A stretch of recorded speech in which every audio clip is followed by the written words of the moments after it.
Stewart Brand from the Long Now Foundation.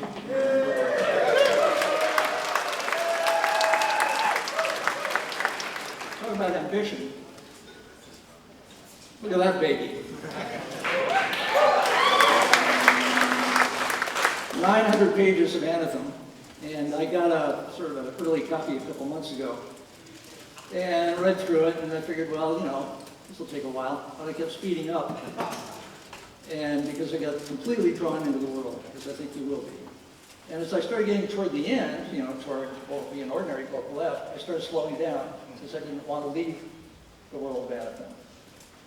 I got to the end, and I realized that every single sentence in the book pointed at the end of the story. And what was I going to do now? Well, obviously, I went back and started reading the book again from the beginning to see how he did that. And several people I've known, Alexander Rose is one of them, this is a book you read twice. It's like Vladimir Nabokov says that literature is that which rewards you the more you read it. And it's in that category. I think this is partly because besides being a writer, Neal Stephenson is also a coder. He writes code, he even writes about code. In the beginning was the command line. It was one of his great essays. And he writes the way a coder codes in the sense of you're having to bear a whole bunch of things in mind so that all your lines of code know about each other. And you can do some stuff with modulation and so on so that they don't have to all know about each other all the time, and nevertheless, they're on a clock and they gotta know. He writes with that kind of clarity and density, but it's a little bit not completely source code, so it's not documented entirely. You're reading along and there's stuff going on and there's words and there's a world that's like Earth but not Earth, and you're figuring it out, and he's got a glossary and he's got a timeline of the history of this particular world. And part of the fun is figuring out the world as you go. And that's also one of the reasons it's really fun to reread. Now, one of the characters says at the beginning, the deal we made with Neal and with everybody is we're not going to do any spoilers tonight. So any references will just be the stuff at the beginning of the book, the setup. One of the characters jokes that one of his problems is he's got an attention surplus disorder.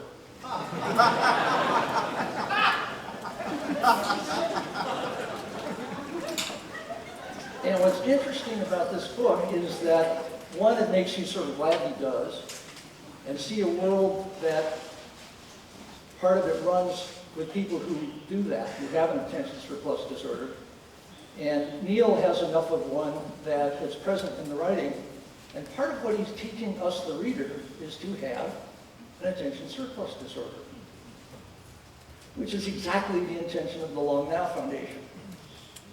So that Neal got some inspiration from Danny Hillis's 10,000-year clock some years ago, and he put up one of the ideas of how the clock should be designed, and that design wound up in his book, and there's a clock, actually several millennium clocks in the middle of the action of the book.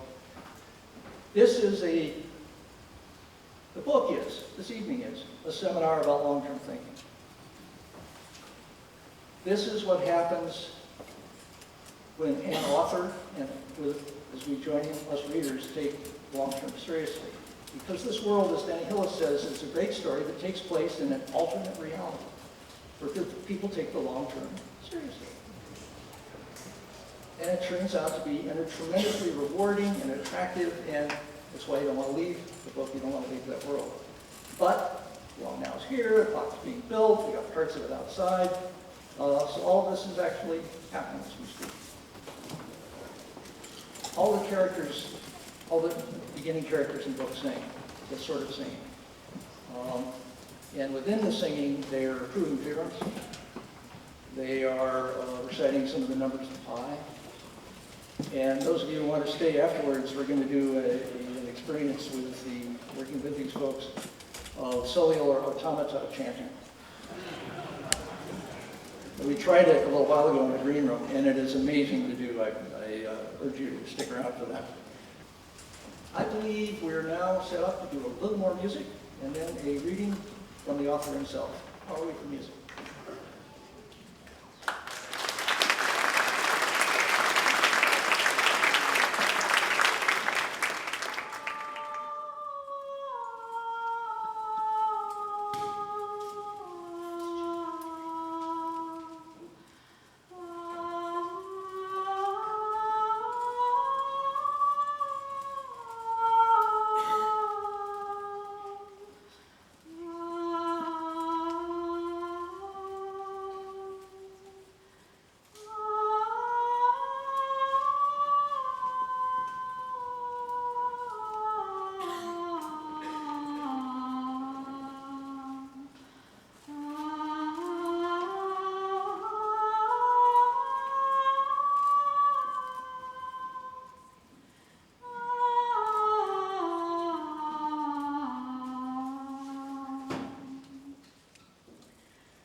is all about a book.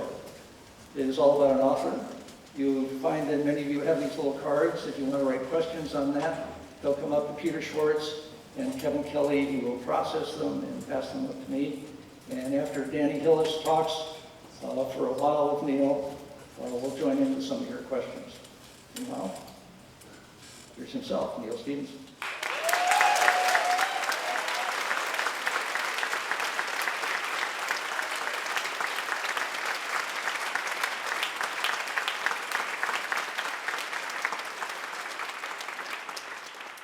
So I'm just going to read. This is the very opening of the book. If I try to read something from later, it's full of spoilers and vocabulary that you don't know yet. So it seems like starting from the beginning is the way to do this. Do your neighbors burn one another alive? Was how Fra Orlo began his conversation with artisan Fleck. Embarrassment befell me. Embarrassment is something I can feel in my flesh, like a handful of sun-warmed mud clapped on my head. Do your shamans walk around on stilts? Fra Orlo asked, reading from a leaf that, judging by its brownness, was at least 5 centuries old. Then he looked up and added helpfully, "You might call them pastors or witch doctors." The embarrassment had turned runny. It was horrifying my scalp along a spreading frontier. When a child gets sick, do you pray, sacrifice to a painted stick, or blame it on an old lady? Now it was sheeting warm down my face, clogging my ears and sanding my eyes. I could barely hear Fra Orlo's questions. Do you fancy you will see your dead dogs and cats in some sort of afterlife? Orlo had asked me long to serve as amanuensis. It was an impressive word, so I had said yes. He had heard that an artisan from Extramuros had been allowed into the new library to fix a rotted rafter that we could not reach with our ladders. It had only just been noticed, and we didn't have time to erect proper scaffolding before Appert. Orlo meant to interview that artisan, and he wanted me to write down what happened. Through drizzly eyes, I looked at the leaf in front of me. It was as blank as my brain. I was failing. But it was more important to take notes of what the artisan said. So far, nothing. When the interview had begun, he had been dragging an insufficiently sharp thing over a flat rock. Now he was just staring at Orlo. Has anyone you know ever been ritually mutilated because they were seen reading a book? Artisan Fleck closed his mouth for the first time in quite a while. I could tell that the next time he opened it, he'd have something to say. I scratched at the edge of the leaf just to prove that my quill had not dried up. Fra Orlo had gone quiet and was looking at the artisan as if he were a newfound nebula in the eyepiece of a telescope. Artisan Fleck asked, "Why don't you just spiel in?" "Spiel in," Fra Orlo repeated to me a few times as I was writing it down. I spoke in bursts because I was trying to write and talk at the same time. When I came, that is, before I was collected, they had a thing called a spiele. We didn't say spiel in, we said cruise the spiele. Out of consideration for the artisan, I chose to speak in Fleckish, and so this staggering drunk of a sentence only sounded half as bad as if I'd said it in Orth. It was a sort of moving picture, Orlo guessed. He looked to the artisan and switched to Fleckish. We have guessed that to spiel in means to partake of some moving picture praxis, what you would call technology, that prevails out there. Moving picture, that's a funny way to say it, said the artisan. He stared out a window as if it were a spiele showing a historical documentary. He quivered with a silent laugh. It is praxic Orth, and so it sounds quaint to your ears, Fra Orlo admitted. Why don't you just call it by its real name? Spieling in? Yeah, because when Fra Erasmus here came into the math 10 years ago, it was called cruising the spiele, and when I came in almost 30 years ago, we called it farspark. The Avowed who live on the other side of yonder wall who celebrate Appert only once every 100 years, would know it by some other name. I would not be able to talk to them. Artisan Fleck had not taken in a word after FarSpark. FarSpark is completely different, he said. You can't watch FarSpark content on a Spiele. You have to upconvert it and reparse the format. Fra Orlo was as bored by that as the artisan was by talk of the hundreders, and so conversation thudded to a stop long enough for me to scratch it down. My embarrassment had gone away without my noticing it, as with hiccups. Artisan Fleck, believing that the conversation was finally over, turned to look at the scaffolding that his men had erected beneath the bad rafter. To answer your question, Fra Orlo began. What question? The one you posed just a minute ago. If I want to know what things are like extramuros, why don't I just spiel in? Oh, said the artisan, a little confounded by the length of Fra Orlo's attention span. I suffer from attention surplus disorder, Fra Orlo liked to say, as if it were funny. First of all, Fra Orlo said, we don't have a Spiele device. Spiele device? Waving his hand as if this would dispel clouds of linguistic confusion, Orlo said, whatever artifact you use to spiel in. If you have an old FarSpark resonator, I could bring you a down converter that's been sitting in my junk pile. We don't have a FarSpark resonator either, said Fra Orlo. Why don't you just buy one? This gave Orlo pause. I could sense a new set of embarrassing questions stacking up in his mind. Do you believe that we have money? That the reason we are protected by the secular power is because we are sitting on a treasure hoard? That our millenarians know how to convert base metals to gold? But Fra Orlo mastered the urge. Living as we do under the Cartesian discipline, our only media are chalk, ink, and stone, he said. But there is another reason, too. Yeah, what is it? Demanded Artisan Fleck, very provoked by Fra Orlo's freakish habit of announcing what he was about to say instead of just coming out and saying it. Well, it's hard to explain, but for me, just aiming a Spiele input device or a FarSpark chamber or whatever you call it, a Spiele captor, at something doesn't collect what is meaningful to me. I need someone to gather it in with all their senses, mix it round in their head, and make it over into words. Words, the artisan echoed, and then aimed sharp looks all around the library. Tomorrow, Quinn's coming instead of me, he announced, and then added, a little bit defensively, I have to counterstrafe the new Clanex recompensators. The fan-out tree's starting to look a bit clumpy, if you ask me. I have no idea what that means, Orlo marveled. Never mind, you ask him all your questions. He's got the gift of gab. And for the third time in as many minutes, the artisan looked at the screen of his G-Jaw. We'd insisted he shut down all of its communications functions, but it still served as a pocket watch. He didn't seem to realize that in plain sight out the window was a clock 500 feet high. I put a full stop at the end of the sentence and aimed my face at a bookshelf because I was afraid that I might look amused. There was something in the way he'd said, Quinn's coming instead of me, that made it seem he'd just decided it on the spot. Fra Orlo had probably caught it too. If I made the mistake of looking at him, I would laugh and he wouldn't. The clock began chiming Provenor. That's me, I said. Then I added, for the benefit of the artisan, apologies, I must go wind the clock. I was wondering, he said.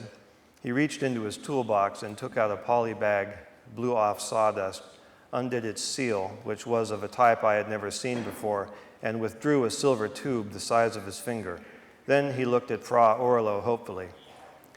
I don't know what that is, and I don't understand what you want, said Fra Orlo.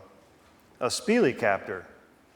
Ah, you have heard about Provenor, and as long as you are here, you'd like to view it and make a moving picture? The artisan nodded.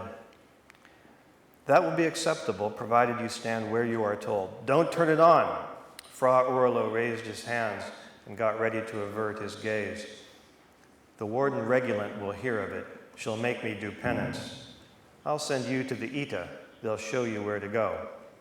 And more in this vein, for the discipline was made up of many rules, and we had already made a muddle of them, in artisan Fleck's mind by allowing him to venture into the decennarian math. I'd been using my sphere as a stool. I traced counterclockwise circles on it with my fingertips, and it shrank until I could palm it. My bolt had shifted while I'd been sitting. I pulled it up and yanked the pleats straight as I careered around tables, chairs, globes, and slow-moving froths. I passed under a stone arch into the scriptorium. The place smelled richly of ink. Maybe it was because an ancient Fra and his two fids were copying out books there, but I wondered how long it would take to stop smelling that way if no one ever used it at all. A lot of ink had been spent there, and the wet smell of it must be deep into everything. At the other end, a smaller doorway led to the old library, which was one of the original buildings that stood right on the cloister. Its stone floor, 2,300 years older than that of the new library, was so smooth under the soles of my feet that I could scarcely feel it. I could have found my way with my eyes closed by letting my feet read the memory worn into it by those gone before. The cloister was a roofed gallery around the perimeter of a rectangular garden. On the inner side, nothing separated it from our weather except the row of columns that held up its roof. On the outer side, it was bounded by a wall, openings in which gave way to buildings such as the old library, the refectory, and various chalk halls. Every object I passed, the carven bookcase ends, the stones locked together to make the floor, the frames of the windows, the forged hinges of the doors, and the handmade nails that fastened them to the wood, the capitals of the columns that surrounded the cloister, the paths and bed of the garden itself, every one had been made in a particular form by a clever person a long time ago. Some of them, such as the doors of the old library, had consumed the whole lifetimes of those who had wrought them. Others looked as though they'd been tossed off in an idle afternoon, but with such upsight that they had been cherished for hundreds or thousands of years. Some were founded on pure, simple geometry. Others reveled in complication, and it was a sort of riddle whether there was any rule governing their forms.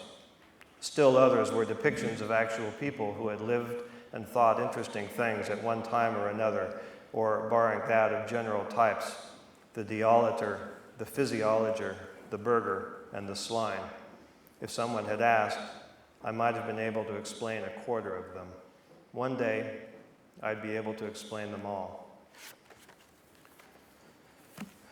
So that's the opening bit of ANATHEM. It's being...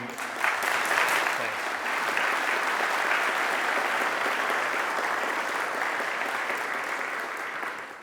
It's being narrated by a roughly 18-year-old avowed, which means somebody who has literally sworn a vow to live in this place called ANATHEM, which is built around a giant clock and has a wall in it pierced by a gate that opens once every 10 years. So by definition, the people who live there are people who've decided that they only want to have contact with the outside world every 10 years or so. And in the society of this world, they tend to be the literate people, the scientists, the mathematicians, and so on. I've been working on this project for 3 or 4 years now, and in the early going, as a way of getting into the mood, I would go to concerts of medieval and Renaissance music whenever I could in the Seattle area. And that meant frequently attending concerts by a couple of groups called Capella Romana. That's a Portland-based group that does Byzantine chant, and the Tudor Choir, which is a Seattle-based group that does Renaissance polyphony. Kind of similar to the Tallis Scholars, if you know who they are.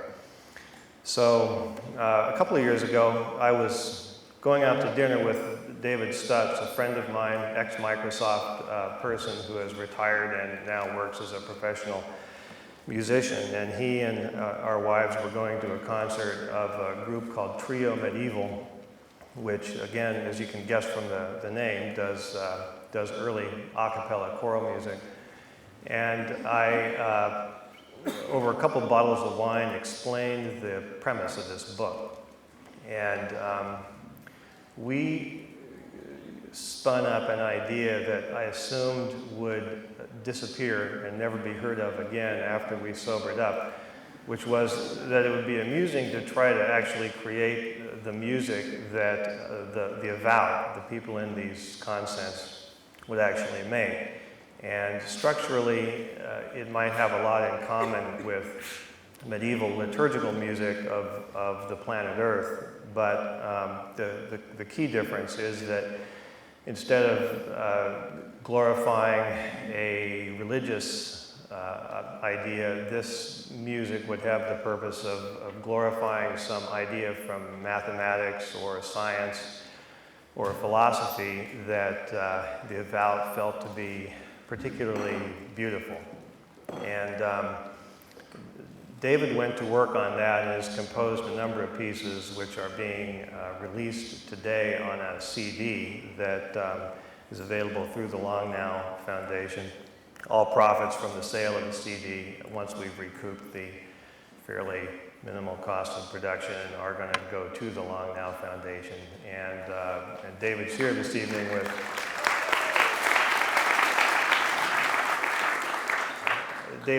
evening with some of the singers who performed on the CD. You've already heard a couple of pieces. All of them are built around mathematical themes, except for one called Lament for the Third Sack, which is a historical piece. So we're going to have performances by the singers as interludes between the other parts of the program today.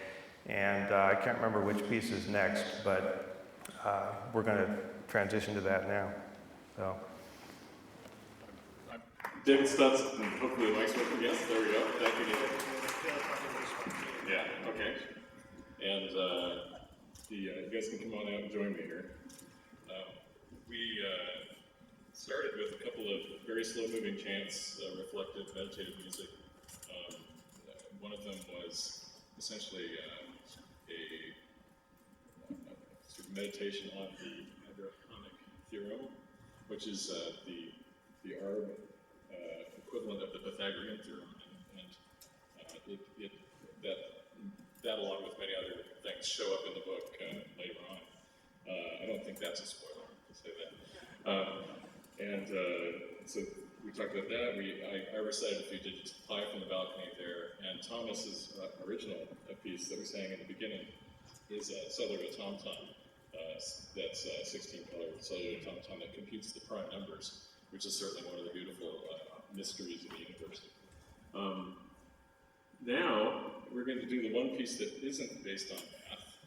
This is, however, it is based on the history of the planet, and it is written with lyrics. All the other stuff doesn't have lyrics, but this has lyrics, and lyrics are in Orth, which is the language. And Jeremy Bornstein here is the person who did much development work on that language, so we thank you for that. And it's quite well done.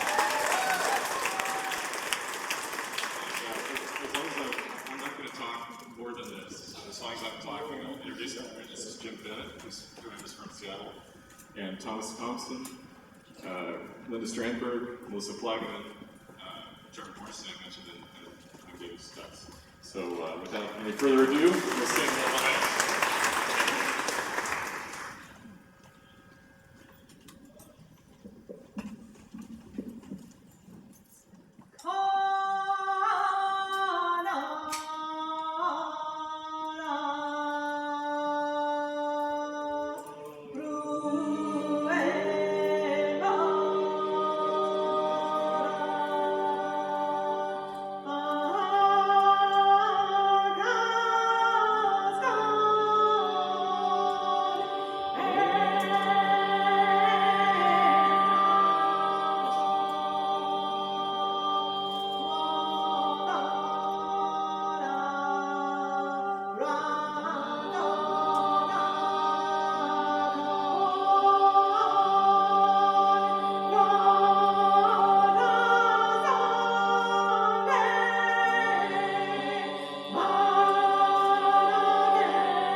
What we're going to do for a few minutes is basically Danny Hillis, designer of the 10,000-year clock.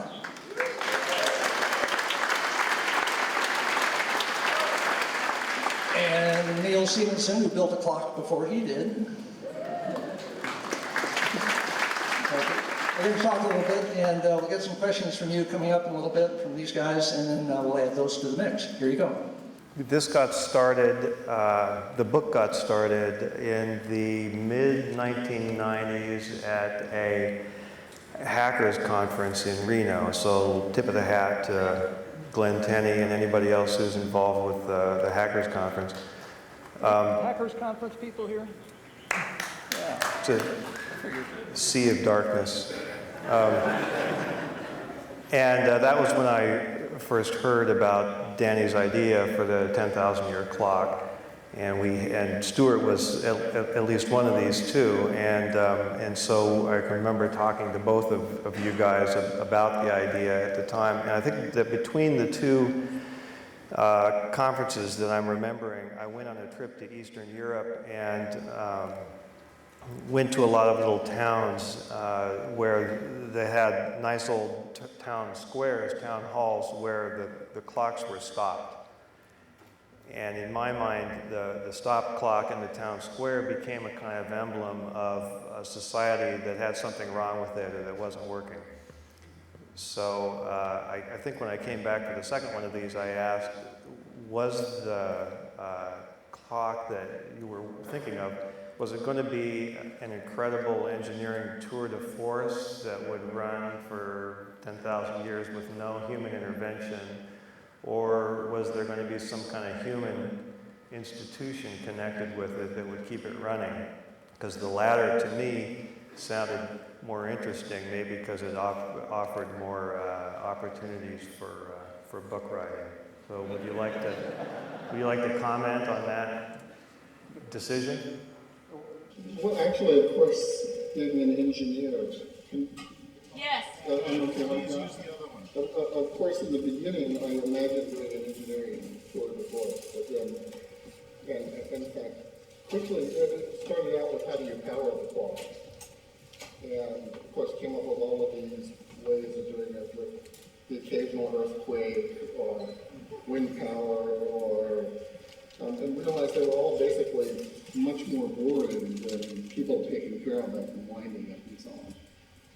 So in fact, it evolved. I went through exactly the same evolution as you did, instead of thinking first of the engineering idea and realizing actually the people idea was much more interesting. I mean, this is great because I've actually never heard this story until we started thinking about it. And for me, actually, when I read the book, so you all, for the most part, haven't read the book yet, but it was for me a little like stepping into a fantasy that I'd been thinking about for years, and suddenly, here was a world where people did build these clocks and take them very seriously and thought in a different kind of way.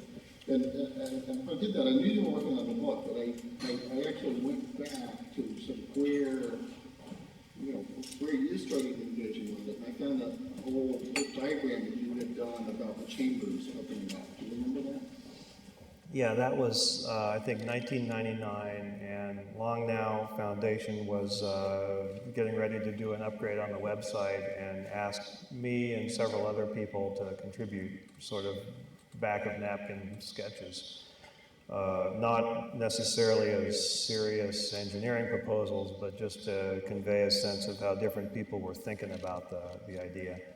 And so what I drew was something, this was toward the end of the millennium, obviously, and so there was this thing going on where at the end of every year, of course, the newspapers all publish the end-of-year news roundup, which always makes me wonder why I waste time every morning reading the newspaper and filling my head with a bunch of stuff I'll forget 24 hours later, when I could just save all that time and just read the roundup at the end of the year. But they were also publishing the end-of-decade roundup, and some of them were publishing end of century and end of millennium roundups. And so the sketch that I drew had a big clock in the middle and then a system of walls around it and gates in the walls that were connected to the workings of the clock like the doors of a cuckoo clock.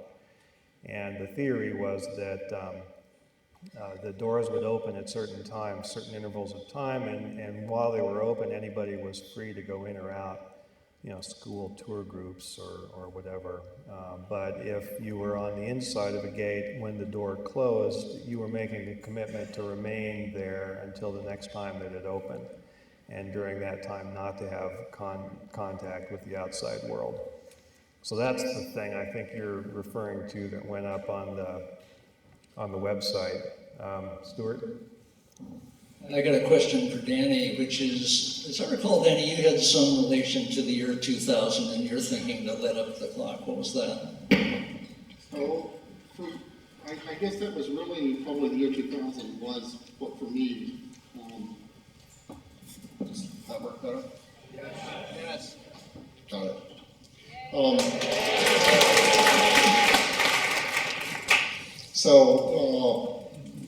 For me, the year 2000 was kind of trigger thinking about the clock, because when I was growing up as a little kid, people thought about the year 2000, and there were things like, whether science fiction, it was 2001 Space Odyssey, but it was kind of a time when you really thought about it and tried to imagine it.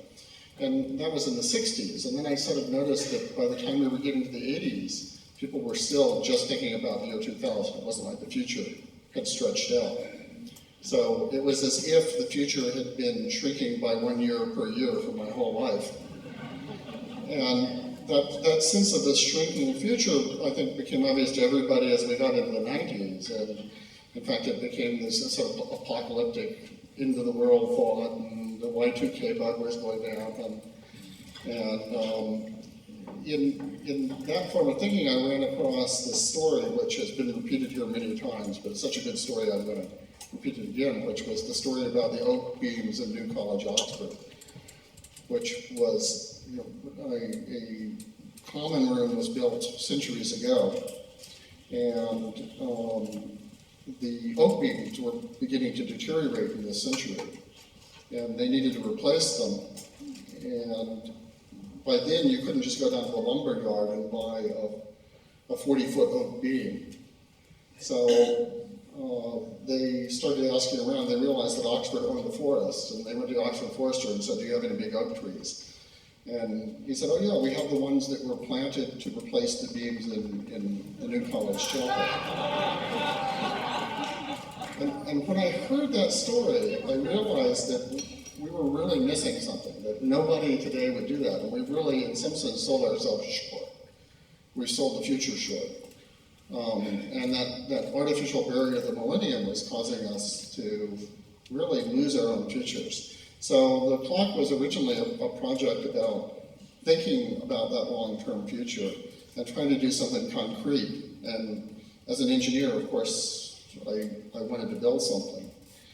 And I think what is amazing to me about Neal's book is he's really played through that idea very seriously. What if you lived in a world where people really did think about the future in that kind of way, that kind of long-term thinking? And I don't know how explicitly that was a premise of your imagination, but it comes through in the book. I should probably mention, just to be clear, this may be obvious to most people here, but I'll say it, that when I started this thing, I just went off on my own and wrote it. And at a certain point, I started asking myself whether it might cause confusion in some people's minds as to whether I was trying to predict the future of the world in general and of Danny, the Long Now Foundation's project in particular. And I'm not trying to do either one of those things. And so that's one of the reasons that I made the decision pretty early on to have this book situated on a completely different planet. Because I want to make it clear that everything here, although it's definitely inspired originally by the clock idea and by the theme of long-term thinking in general, isn't isn't really about the Long Now Foundation or the clock that they're building. And if you know what these guys have been doing and you compare it to the descriptions of the clock in the book and the way that the society runs, I think that'll all be clear to you. But I did want to say it explicitly. In a way, I'm sort of sad it's not a prediction or a future, because I really like the world that you built there. And it's actually a world in which sort of geeky guys like me get sort of left alone, and we have our own, the world lets us do whatever we want as long as we don't actually build anything, we just think about it. And then I think it's also sort of a nice world for everybody else, because they're sort of left alone by the technologists too. And can you say something about? There is that. I mean, we see these people living at a time of relative tranquility in a place that's 3,400 years old, and the system's basically working pretty well for most of them. But the world is also morally ambiguous in a lot of ways, and it's not really ever made clear, for example, whether the first avowed decided to go live in these monastery-like settings, or if they were sort of forcibly rounded up and herded into them like a system of sort of intellectual concentration camps. So that is left pretty ambiguous throughout most of the book, and it's made clear that there have been outbreaks of violence when the people on the outside just got completely freaked out by sort of not really knowing what was happening inside those walls, and came in and tore them down in big, terrible events called sacks. So the piece that we just heard performed is actually a lament for the third sack, number 3 of 3 at the time of the book's writing. So it does have very attractive features if you're a geeky person who just wants to be left alone and think about stuff, but it's a little ambiguous too. Well, one of the things that interests me that Neal's doing with the separate set of super nerds is they're basically, the secular society pretty much treats them as a tourist attraction at most. They're tolerated, they're not too much trouble because you don't have to pay for them or anything. They sort of take care of themselves. They are amusing. Every now and then you go and visit and there's this kind of strange interface interaction. But once in a great long while, a black swan, a bad, big event threatens this world. And at that time, you want people who are capable of solving big, bad, infrequent problems. And then they're not just a tourist attraction anymore. There's the system that's described in this book of basically all the literate, rational people living behind walls is called the Reconstitution, and it took place 3,700 years earlier during a historical period very similar to what we're living in now on Earth. And it's a pretty formal and structured legal document in a way. We don't get to see the document, but it's clear that there's various rules and clauses and procedures built into it. And one of the reasons that the avowed are sort of tolerated and allowed to live the way they do is because every so often the secular power, the people on the outside, have a problem that they need to have solved. And more often than not, it's something like a cure for a disease or building some new technological gadget. And so there's a mechanism in place by which the secular power can kind of reach in and pluck out one or two of these people and take them out of that world forever and put them to work in a lab somewhere doing something of a practical nature. And we see that mechanism in operation early in the book. There's also, as Stewart alludes to, an extraordinary mechanism for doing this on a mass scale and pulling out thousands of these people all at once and bringing them all together in something like sci-fu, I guess, to solve a huge problem. So, it's, you want? I guess one of the things I love about it is, in fact, you do get very technical in many places with the clock and with the sort of science and the philosophy of the mathematics. That's another thing that's really interesting, is the relationship between mathematics and music. I'm actually curious if that that was the same time Brian Eno was working on the belt permutations and things like that. Did that come out of sort of physics thinking, or did that come out of Brian's work, or what was that connection between the algorithms and the music? David can speak to this better than I can, but the way that project went was that we would look around for interesting bits of math, interesting proofs or theorems, things that were sort of cool or beautiful. We would talk to mathematicians and fix on something that seemed like it might be the kind of thing that would get the avowed excited, the kind of thing that they would want to glorify in a piece of music. And then David would do some kind of profoundly mysterious creative process where he'd figured out a way to map the formalism or the structure of that mathematical idea onto a piece of music. And part of one of the premises that he was working from was that in the course of the thousands of years history of this world, that the different maths, the different monastic communities would have come up with different musical traditions, in the same way that if you, in the world of medieval chant, you can listen to Gregorian chant or Byzantine chant, and they're both kind of doing the same thing, but they sound very different from each other. They have different conventions. They're expressed in different So I think Stuart's trying to ask some language. So, Whenever you're okay. singing. Yeah, the aria is coming to an end. Anyway, so each one of the pieces is different. Later on, there's going to be a participatory project that people are are encouraged to stay for, where we'll turn a group of people into a cellular automaton.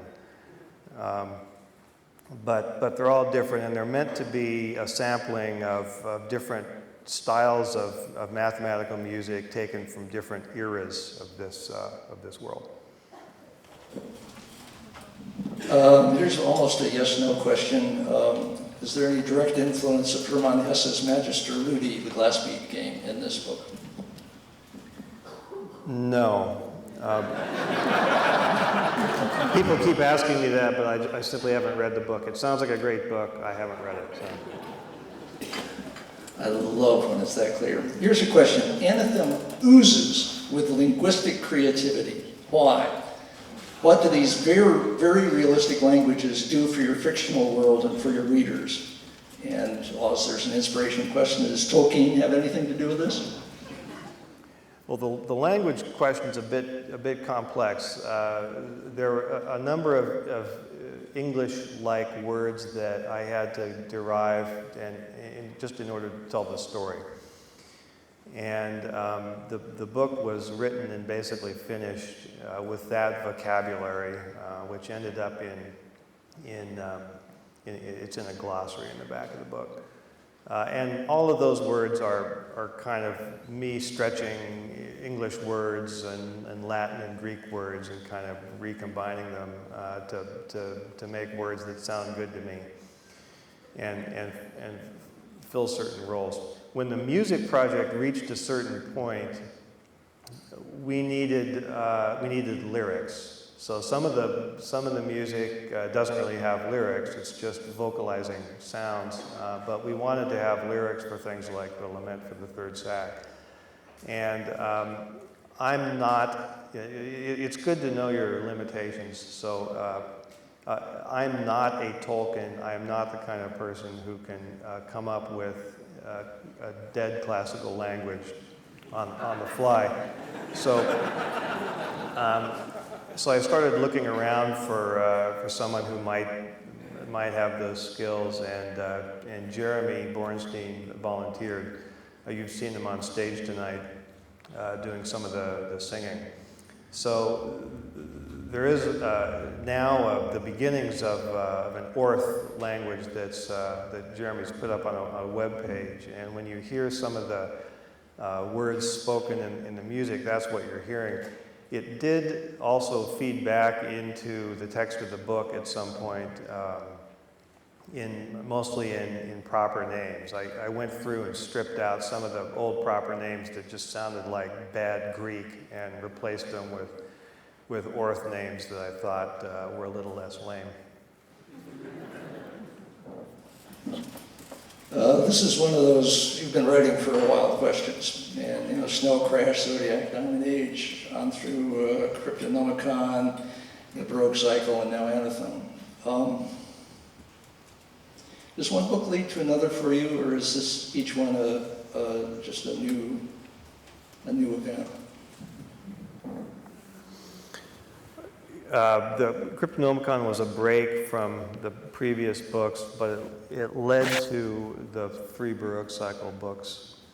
And then, so those 4 are all kind of a set. And then after that, I decided I should do something different, because I'd been working with the same set of themes and the same families for about 8 years or something, and I didn't want to. I felt like if I kept doing it, I'd spend the rest of my life at that. So Anathem is a complete break from those.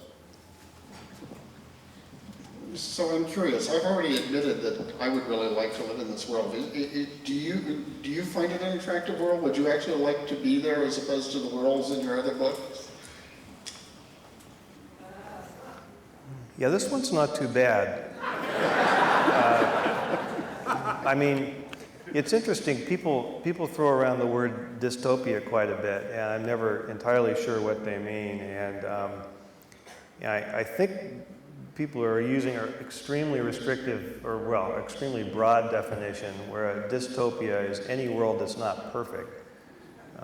So if you see anything negative at all in the world, if it's sort of even realistic, somebody will seize on that and call it a dystopia. And that's already happened with this.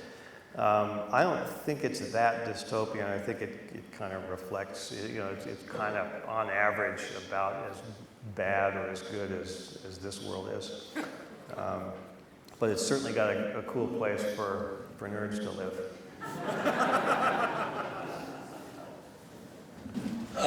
Written in large black letters is the question, what's that thing behind you?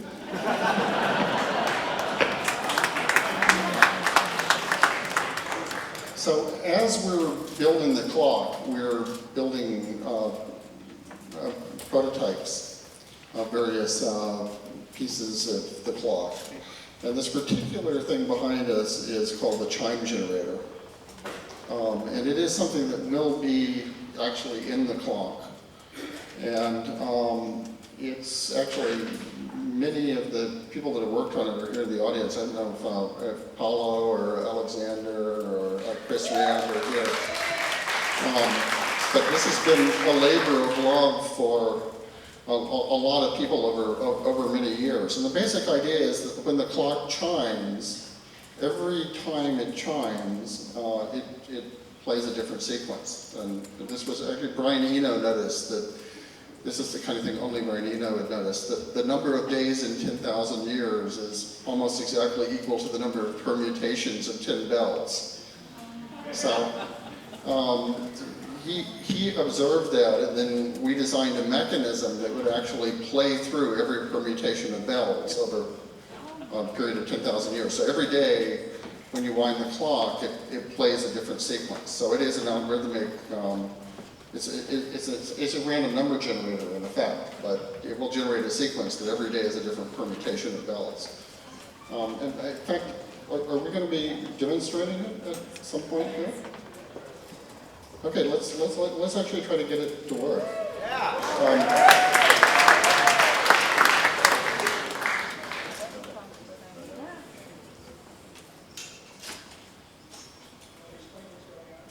So what's going on is that as our Bayesian, as our monk here winds, you can see that there's basically a computation going on that is generating a sequence that will eventually ring the chimes of the clock. Right now, it's just hitting these little balls, and I don't think the amplification is picking it up right now. You're probably not hearing the actual ringing. But I would suggest that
actually, it took us long enough to set up the sound that we're probably well into the year 7000 by now. So.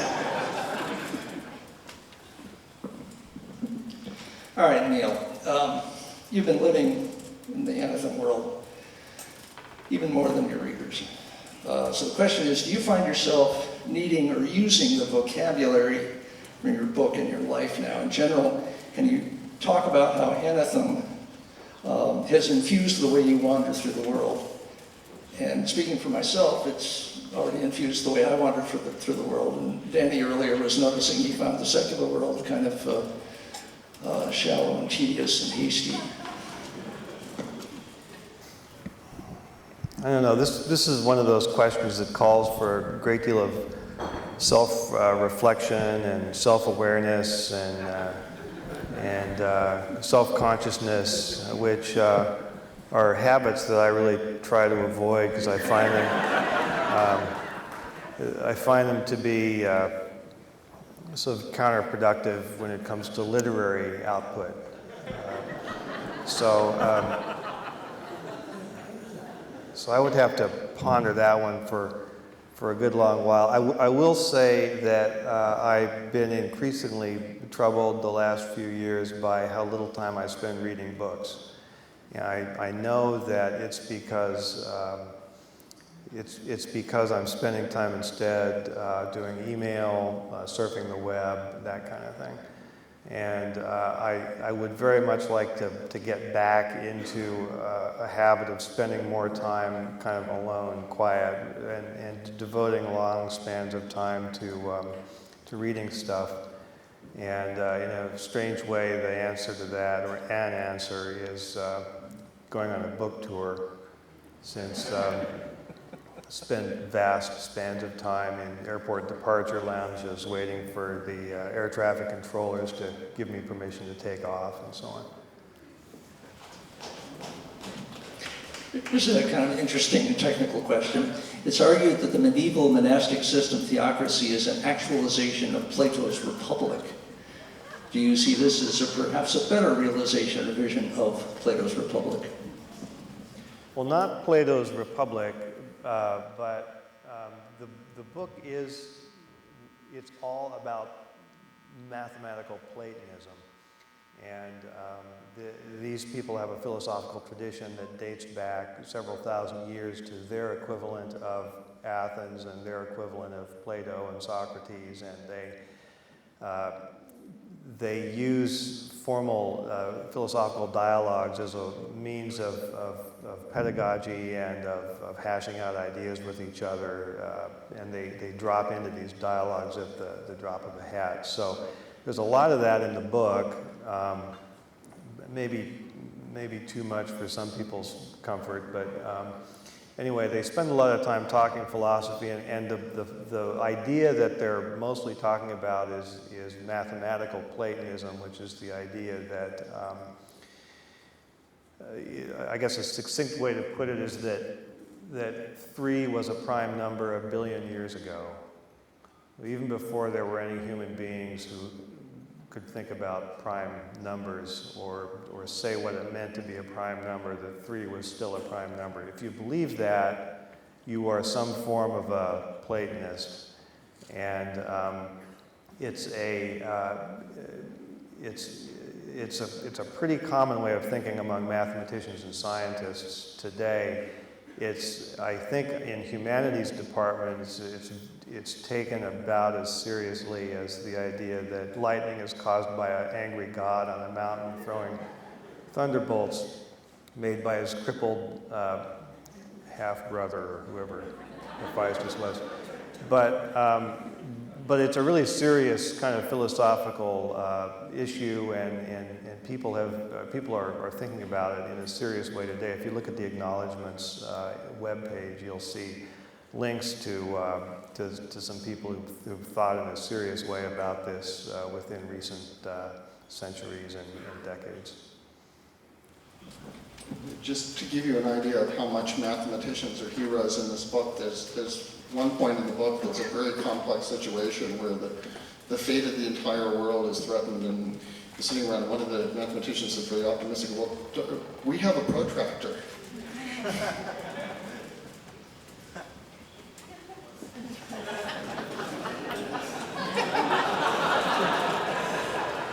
I guess we'll move on to the next stages here, but I've got a question for each of you. Danny, I want you to think about whether you sort of buy the Procrean, the Platonic idea in the book that there is, if you were dealing with engineers from another world, you would have a lot to talk about and to talk with. This is one of the conceits of the book, I think. And I just wonder, now that this book helps you reflect on that, where do you go with that idea? And related to that, Neal, I'd like to know whether you take the philosophy in the book as seriously as you have your characters take it, and as you teach your readers to take it. And the philosophy looks kind of decorative for a while, and then it turns out it's actually quite essential. So where do you come to on the philosophy? So start with Danny, then you. Actually, that's a question for Neal. No. You've got your assignment.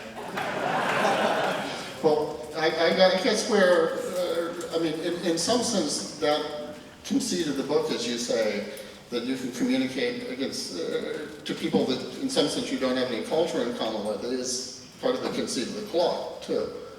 So the notion is that there's something universal enough about time and the algorithms and the chime generation and things like that, that we can make a connection to people in the future that we really don't know much specifically about. And so they may have a completely different culture than ours, and a completely different language, and a completely different way of looking at the world. But in some sense, we're assuming that the basic idea of a clock that keeps time and the algorithms that drive it to make sounds, and the clock also has things like the planets, the astronomy and the motion of the planets. There are a few sort of givens that make a connection between us and anyone, and I think that's kind of a common premise in the book, and in some sense that's the idea of Platonic, or that's a core idea of sort of the Platonic ideal. In answer to the second half of the question, I do take it seriously.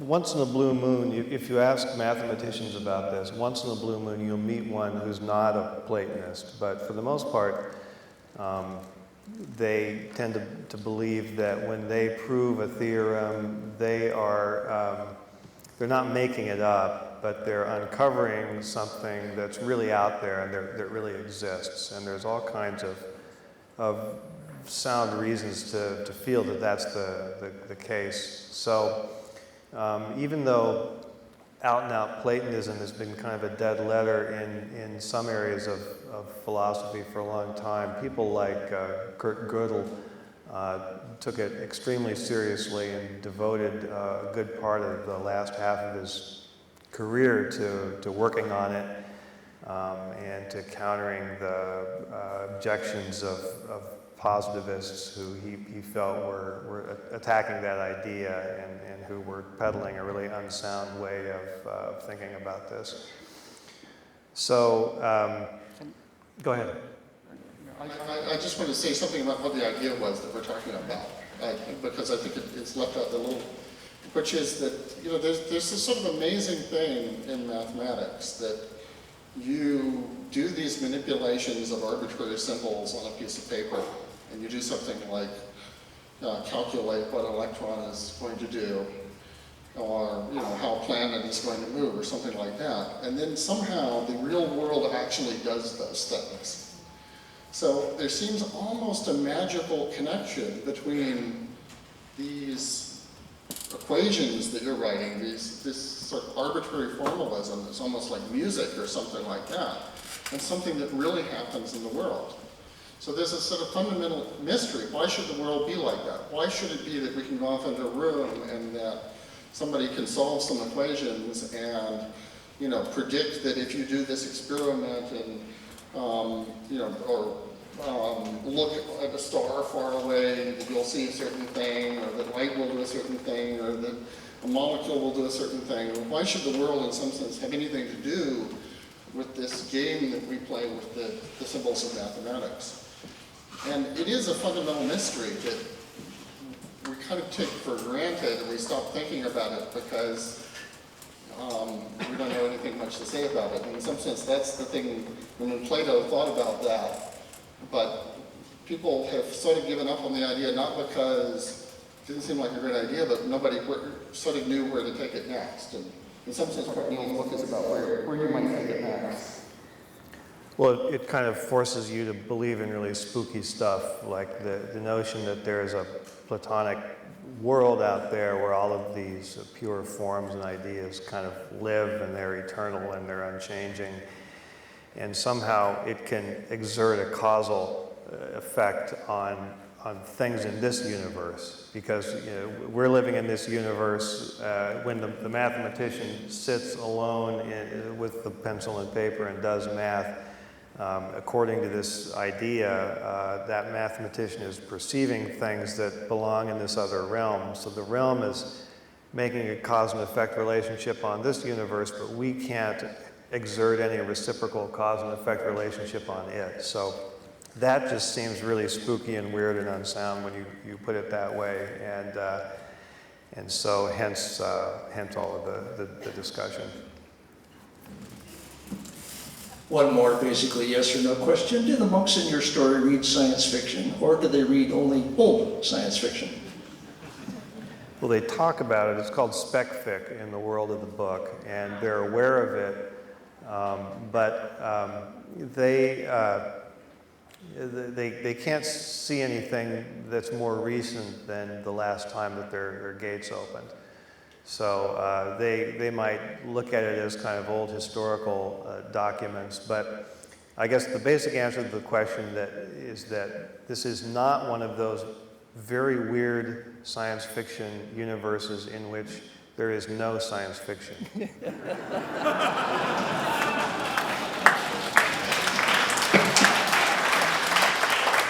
With that, a little bit of recursion there to close with.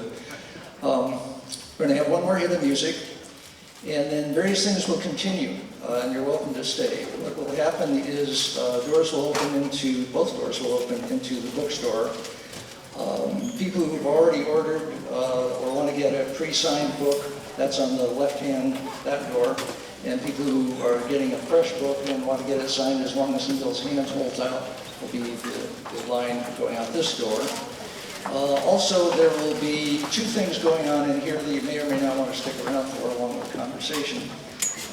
One is the chanting using this wonderful device that allows a bunch of us to become cellular automata singing according to a cellular sequence of events that will surprise all of us.